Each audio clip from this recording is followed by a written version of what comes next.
Bonjour tout le monde.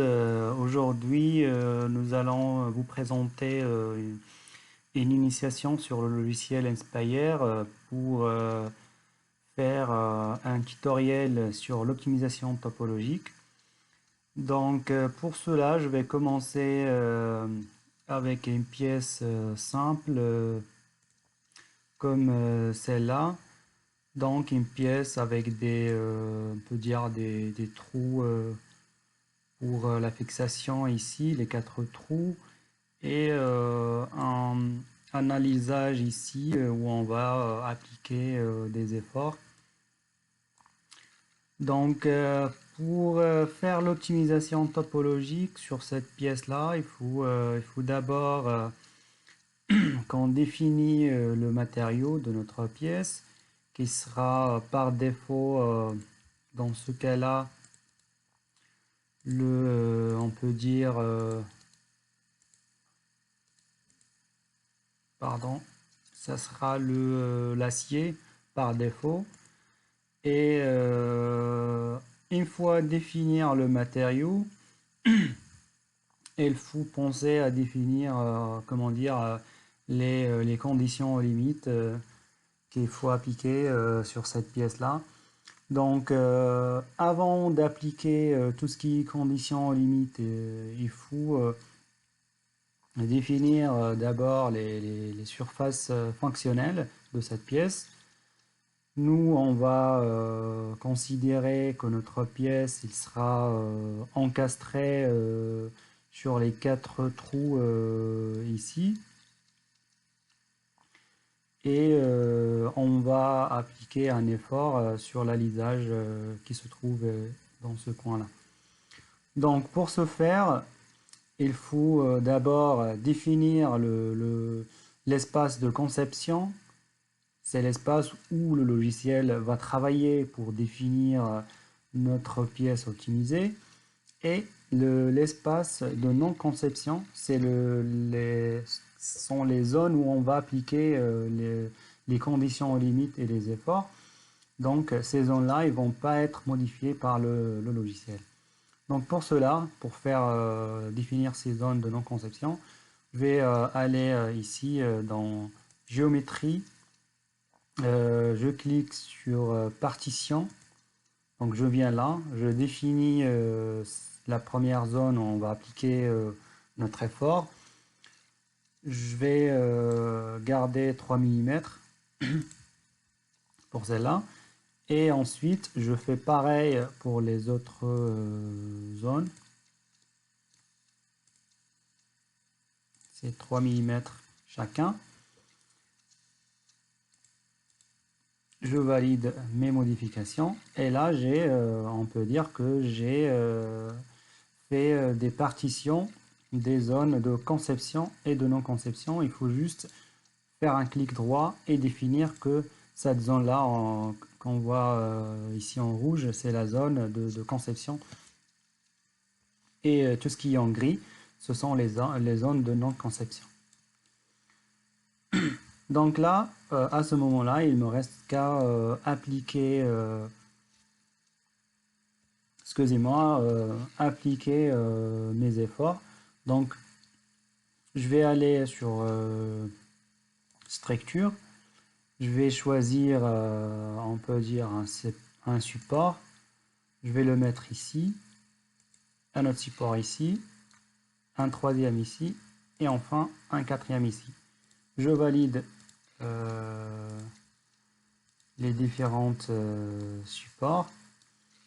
Et ensuite, il me faut l'effort appliqué sur ma pièce. Donc là, viens ici, dans cet alisage-là.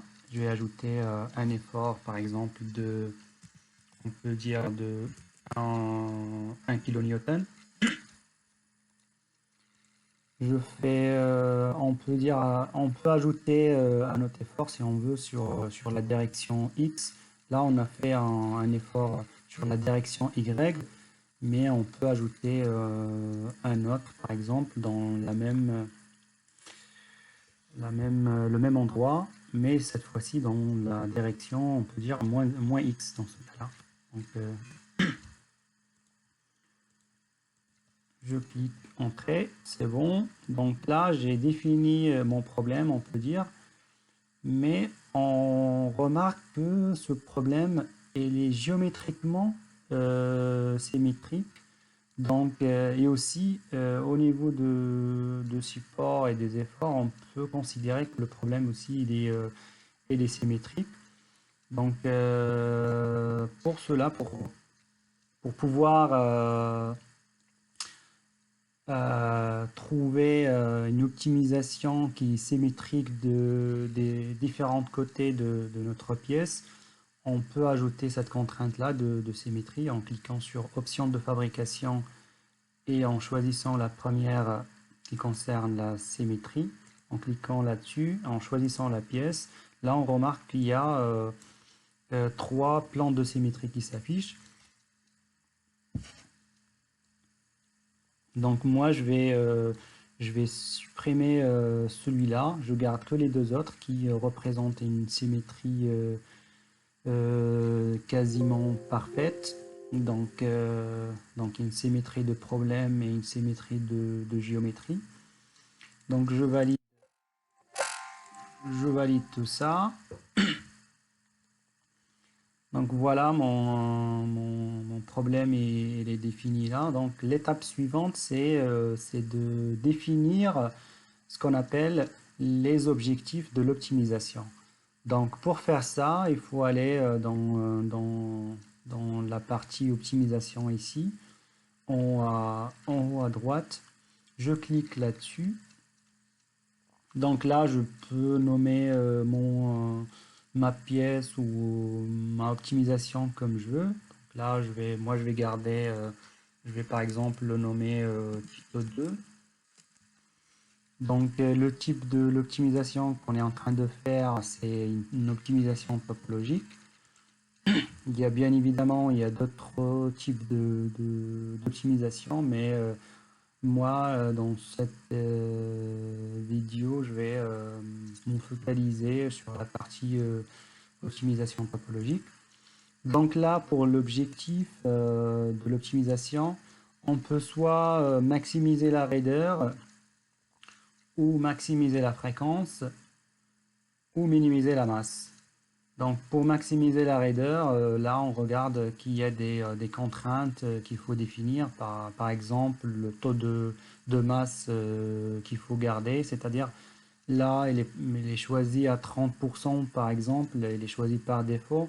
Là c'est-à-dire que le logiciel là il va garder que 30% de la zone de l'espace de conception de notre cas là et il va enlever 70%, tout en gardant comment dire, une performance au niveau de performance mécanique très bonne.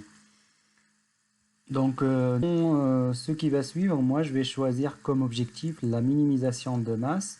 Là on va définir par exemple des contraintes mécaniques, à savoir le facteur de sécurité à respecter. Donc là, le logiciel, il va prendre la limite élastique de mon matériau qui était l'acier dans ce cas-là. Et il va la diviser par mon facteur de sécurité qui est de 1,5 pour avoir une contrainte résiduelle max pour mon système ou ma pièce. Et aussi, parmi les contraintes qu'on peut ajouter, on peut faire un minimum de fréquence. Moi, je vais garder ce choix-là.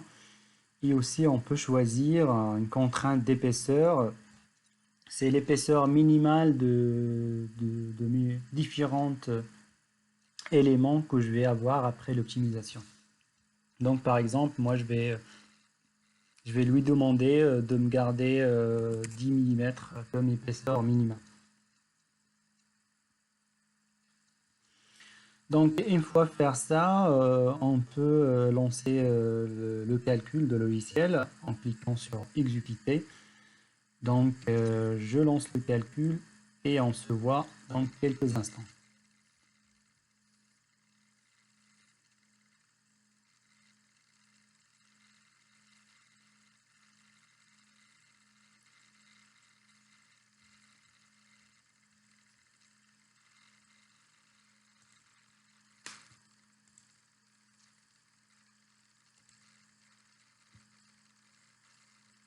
Donc, après avoir trouvé, ou bien après avoir trouvé l'optimisation de ma pièce, là je vous montre à peu près les résultats que le logiciel me propose. Donc, ce sont des résultats de ce genre-là. On regarde là, la pièce elle est quasiment, on peut dire, léger, avec des éléments qui sont parfaitement symétriques de part et d'autre.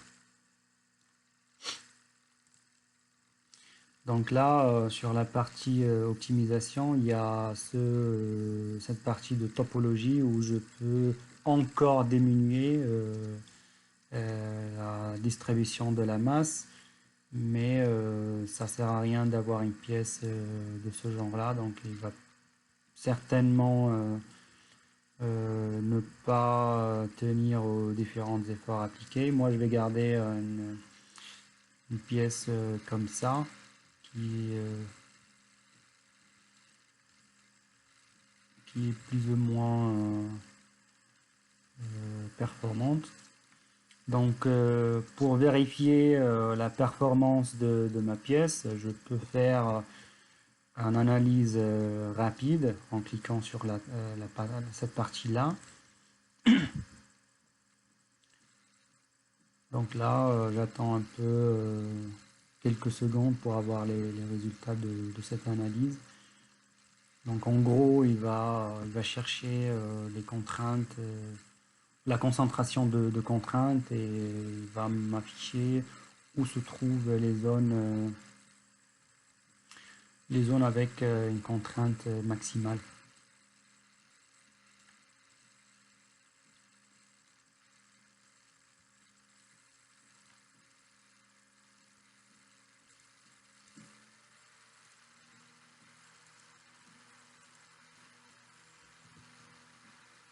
Donc là, on regarde que ça prend un peu,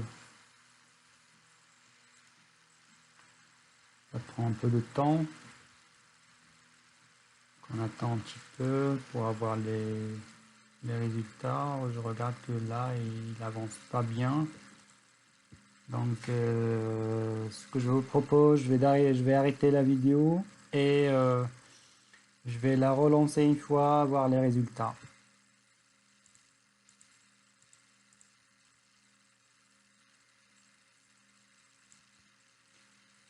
Donc là, il a fini son calcul. Donc là, je peux afficher les résultats qu'il m'a trouvé.